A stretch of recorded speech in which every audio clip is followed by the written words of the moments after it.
Assalamualaikum warahmatullahi wabarakatuh. Halo semuanya, kembali lagi dengan aku Irma Febrilia dari Departemen Ilmu Administrasi Negara, Fakultas Ilmu Sosial Universitas Negeri Padang. Baiklah, kali ini kita akan membahas tentang formulasi kebijakan. Jadi, ini merupakan tugas akhir dari mata kuliah kebijakan publik dengan dosen Ibu Artadini Akmal, SAP MPA. Nah, jadi formulasi kebijakan yang aku ambil di sini adalah kurangnya kualitas pelayanan publik di Indonesia. Pelaksanaan pelayanan publik pada prinsipnya memang ditujukan kepada masyarakat. Sudah menjadi kodratnya setiap manusia membutuhkan pelayanan. Bahkan secara ekstrim dapat dikatakan bahwa pelayanan tidak dapat dipisahkan dengan kehidupan manusia. Masyarakat setiap waktu selalu menuntut pelayanan publik yang berkualitas dari birokrat.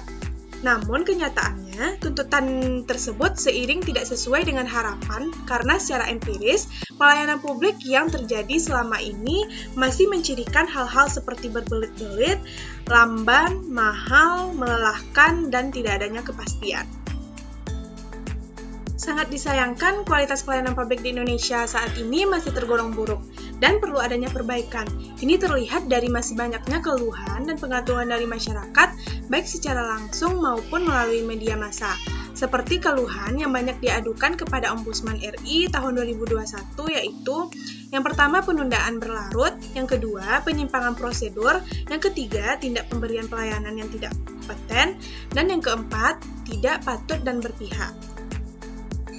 Hingga saat ini, pelayanan publik yang masih tergolong buruk dan masih sering dikeluhkan masyarakat adalah pelayanan administratif, pelayanan di bidang kesehatan, dan pelayanan di bidang pendidikan.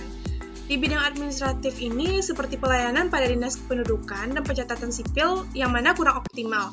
Pada pelayanan di bidang kesehatan, masih banyak masyarakat yang mengeluhkan terkait dengan pelayanan yang kurang ramah dan sopan.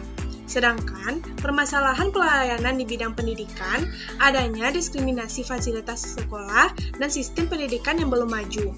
Ketiga lembaga tersebut dominan belum mendapatkan predikat kurang baik pada bidang pelayanan publik. Baiklah, yang pertama kita masuk kepada agenda setting. Nah, pelayanan administratif contohkan di Dinas Kependudukan dan Catatan Sipil.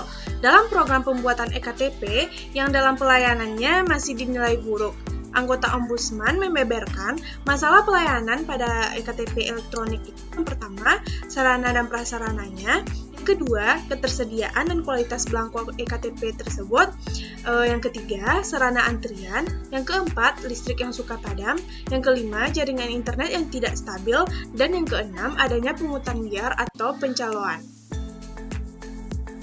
Pada pelayanan kesehatan, contohnya itu di puskesmas, dapat permasalahannya yang pertama yaitu pelayanan yang sulit diakses, prosedur yang berbelit-belit, biaya yang tidak jelas, dan pungli, terutama bagi penerima BPJS Kesehatan yang diberikan oleh pemerintah.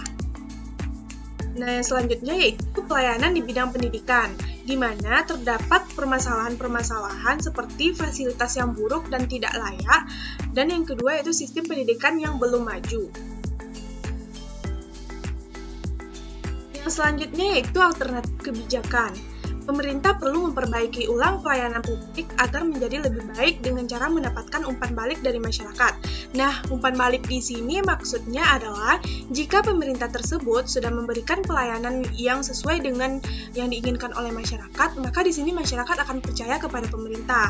Maka di sini masyarakat akan memberikan umpan balik kepada pemerintah tersebut.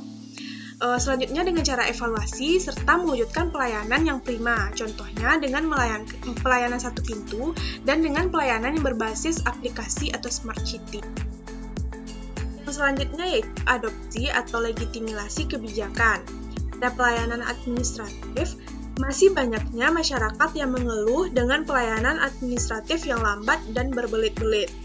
Pada pelayanan kesehatan, juga masih banyak keluhan dari masyarakat terhadap pelayanan yang kurang ramah dan tidak sopan, terutama kepada pengguna BPJS pemerintah, di mana mereka diberikan perlakuan yang diskriminatif untuk memperoleh pelayanan kesehatan dari rumah sakit.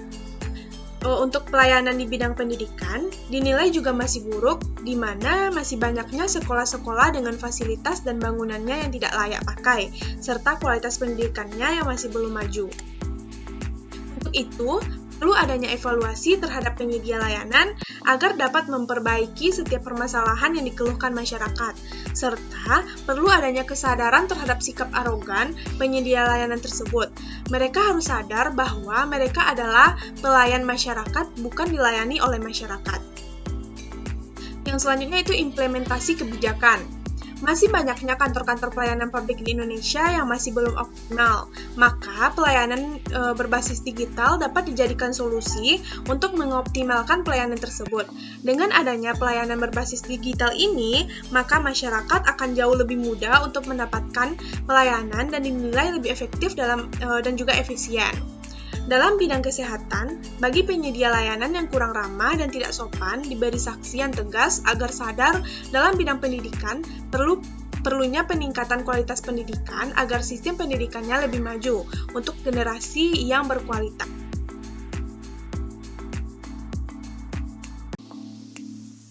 Baiklah, sekian penjelasan tugas akhir tentang formulasi kebijakan publik dari saya.